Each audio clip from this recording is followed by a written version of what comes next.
time for the Rocco Passafui movie review, and Rocco will touch upon in this movie review. I normally don't make a comment, but this movie review makes me a little sad, and Rocco will tell you why in his review. Take it away, Rocco.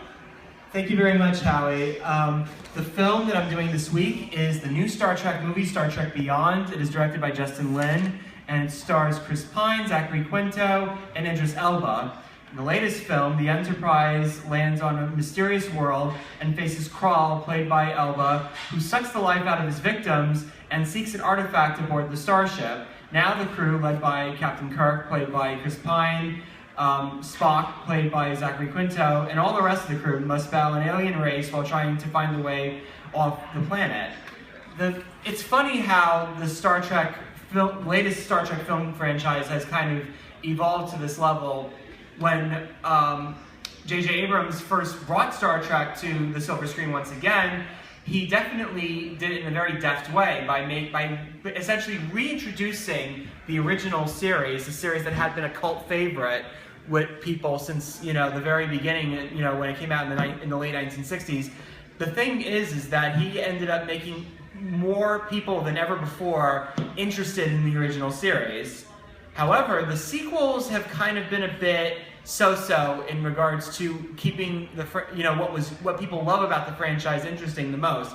The last sequel, Into Darkness, was not one of the finer entries. It was a decent entry. It was a good entry, but the problem with Star Trek in general is how to keep the substance of Star Trek, which was always the hallmark of the TV shows, translatable to film, which is a medium which is now becoming very much spectacle-based, very global, and basically trying to, you're trying to take something very substantive and you're putting it into a format which makes it a bit generic.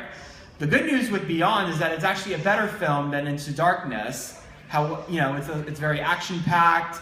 It has a lot of the hallmarks that people expect from great science fiction adventure movies.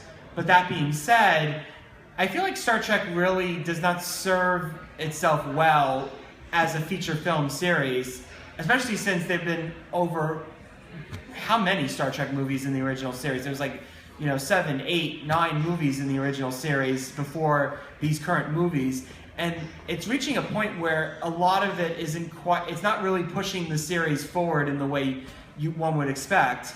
But like I said, this Star Trek movie is an improvement over the original. I think it was wise to have Justin Lin, who did the Fast and the Furious movies, do this particular one instead of J.J. Abrams. And he definitely gives the film a very, kind of broader and more entertaining kind of film than in the previous ones.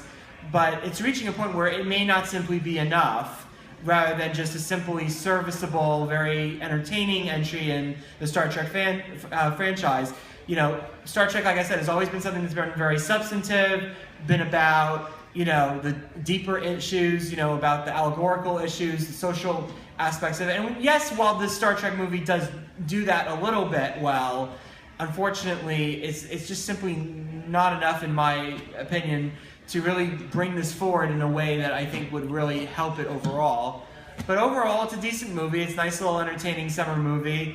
And like I said, a big improvement from Into Darkness. So people who like Star Trek should find this a little bit more than satisfactory. So I give Star Trek Beyond 3 out of 5 stars. So thank you very, very much.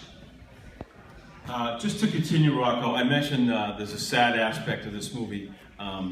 Talk about the young actor from Star Wars that we lost.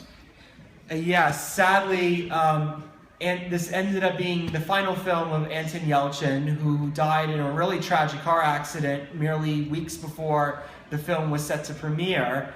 And it's just really, really horrible that this happened to this young actor. I mean, he had a pretty good career. He had a couple of interesting movies, but Star Trek was the movie that really put him over the top.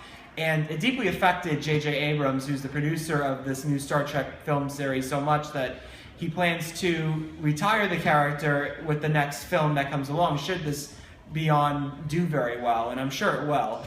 But it just really shows just how deeply the tragic death of Anton Yelchin affected the, not only just J.J. Abrams, but the entire crew of this film. It's just really sad because something like this is so unexpected. Anton Yelchin was still a very young actor, And to have this happen in the midst of all this is just really, really, really unfortunate. And hopefully, however Abrams chooses to go about retiring his Chekhov character will do justice for this film series. Hey, great job, Rocco. Thank you. What's the feedback we're getting? How could we avoid that? I don't know. Take a